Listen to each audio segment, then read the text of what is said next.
This is the Eye on Annapolis Daily News Brief, keeping you informed about the happenings in Annapolis and the area. Local news, local sports, local events, local opinion, and of course, local weather. The Eye on Annapolis Daily News Brief starts now. Good morning. It's Tuesday, January 15th, 2019. This is John Frenaye, and this is your Eye on Annapolis Daily News Brief.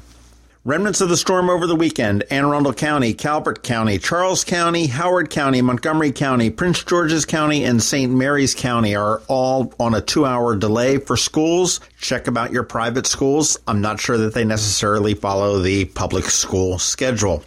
I've got two stories that involve a dumb cop, a smart cop, and a dumb criminal. Let's go with the dumb cop first. On January 12th at about 8:30 at night, Anne Arundel County police officers responded to an accident at Rydell Road and Johns Hopkins Road in Crofton. When they got there, they found one of their own, 21-year veteran Sergeant Kenneth Collier, involved in a motor vehicle accident. Officers smelled alcohol on his breath, and when they questioned Sergeant Collier, he became defensive, resisted arrest, and assaulted the officers on the scene. He was charged with assault on a law enforcement officer, which is a felony, second-degree assault, DWI, and resisting arrest. He has been suspended without pay pending an internal investigation. A preliminary date for a trial is set for April. And we do need to tell you that Collier was not driving a county-owned vehicle. He was driving in his own personal vehicle, so there was no county property that was damaged there. But boy, how dumb do you have to be to throw away a 21-year career in law enforcement?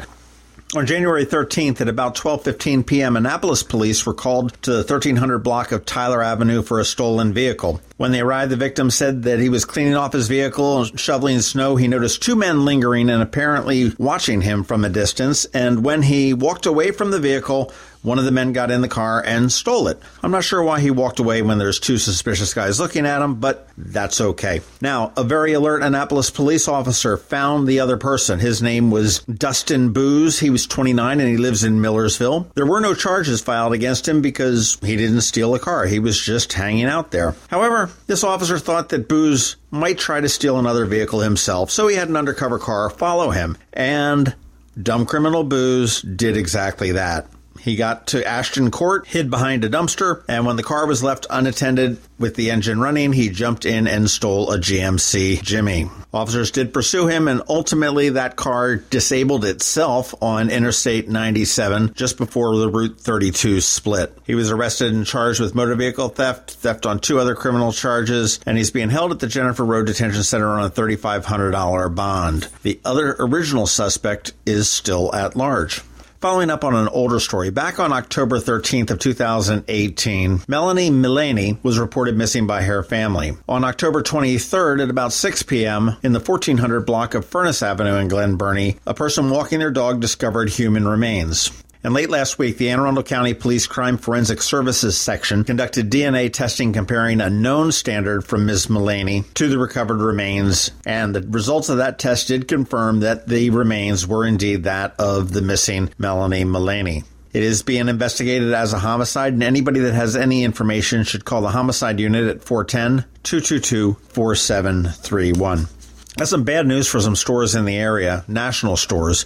Gymboree, which was a favorite of my kids when they were little, has filed for bankruptcy for the second time in 3 years and will close its remaining 900 stores. Local stores here are in Westfield Annapolis Mall, Queenstown Premium Outlet, Arundel Mills Mall, the Mall in Columbia, Towson Town Center, the Tanger Outlet down at National Harbor, Westfield Wheaton, Westfield Montgomery, and Hunt Valley Town Center as well. Now, Sears was also on life support yesterday afternoon, and a judge was supposed to rule at 4 p.m. We haven't heard anything on that, but it is widely expected that Sears will be liquidated very shortly. In shutdown news, Maryland officials estimate that the ongoing federal government shutdown is affecting about 172,000 Marylanders. The state's Bureau of Revenue estimates said on Monday in a report that each biweekly payroll that these guys aren't paid results in about $778 million in lost wages. That results in roughly $57.5 million less in combined state and local income tax withholding and $2.1 million less in sales tax collections. Maryland Comptroller Peter Franchot told WTOP that Maryland is joined at the hip with the federal budget and our economy is very dependent on federal government. This shutdown, if it continues, is going to have a devastating impact on the Maryland state economy. And as the shutdown enters day 25, the longest one in the history of shutdowns, the FBI opened up a counterintelligence investigation into whether Trump had been working on behalf of Russia in May of 2017. Trump also concealed details about his conversations with Putin from the administration officials and wouldn't directly answer if he was a Russian agent to Jeanine Pirro on Fox. And finally, President Trump did reject Lindsey Graham's proposal to reopen the government. That is about it for the top news today. Please make sure you're checking out eyeonannapolis.net throughout the day because we update it throughout the day and we never know what's coming down. You want to click on that first link in the show notes and find out all the different ways you can connect with us. And please give us a recommendation or a review if you're someplace that you can do that. Of course, give us a recommendation to your friends and colleagues. We would appreciate that. Hang on. George Young with your local DMV weather forecast coming up in just a minute. Imagine your child saying, "Guess what I learned in school today?" At St. Andrews, it happens every day. We asked Emma and Lawson why. We grow winter greens in our garden to make smoothies. Second graders are the chicken checkers, and our 8th graders take care of our goats. Our classes are the perfect size, which means we get to know each other well. And our teachers know us. They're great. Visit St. Andrews Day School's open house on Friday, January 18th from 9 to 11 a.m. Or call 410-266-0952 for a tour. Going out? You need the most up-to-date local weather. Here's George Young from DMV Weather in Annapolis with today's forecast. Hey everyone, this is George with DMV Weather, and this is your Eye on Annapolis forecast for Tuesday, January 15th. Very cold temps out there this morning with teens and 20s for most, and probably a few slick spots around the region too, after a melt-off yesterday led to a refreeze overnight. So be careful out and about early today while the sun gets up and going, enough to again melt icy spots and push temperatures into the 35 to 40 degree range. More sun tomorrow with temps reaching 40 to 45 before clouds move back in Thursday as a small system passes over the region just to the north-northwest, possibly bringing some light rain or snow showers, which we don't think will amount to much if anything, but there is some potential for a few hours of some snow overnight Thursday into Friday morning, so stay tuned for updates on that over the next day or two.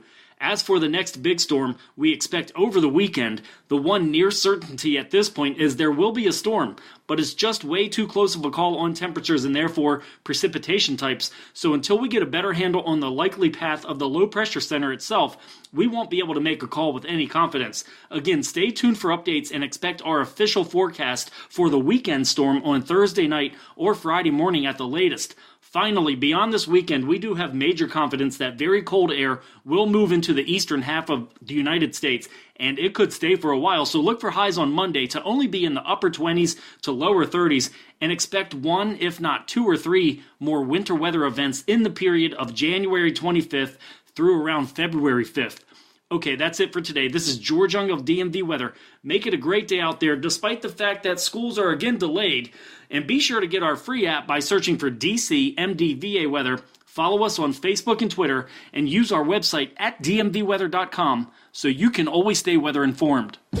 Join Anne Arundel Medical Center Foundation on Saturday, April 27, 2019 at our Denim and Diamonds Bash in Annapolis. Denim and Diamonds is a fun evening under the stars featuring fabulous cuisine and gourmet food trucks, live and silent auction, and a live band. Last year, AAMC cared for more than 2,000 patients in our emergency departments suffering from mental illness or addiction. Help us expand much-needed inpatient and outpatient programs and services for your community. For tickets and sponsorships, visit aamcdenimanddiamonds.org. Special thanks to our platinum sponsors, AAMC medical staff, the Chesapeake Bayhawks, Comcast, the Evan K. Thallenberg family, What's Up Media, and WRNR.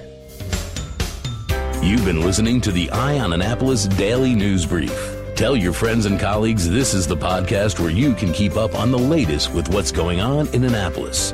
And also tell them about our website, eyeonannapolis.net, where you can find even more information. This podcast comes to you every Monday through Friday at 7 a.m., keeping you informed with the Eye on Annapolis Daily News Brief. And take a moment to listen to our other podcast, The Maryland Crabs, released every Thursday at noon.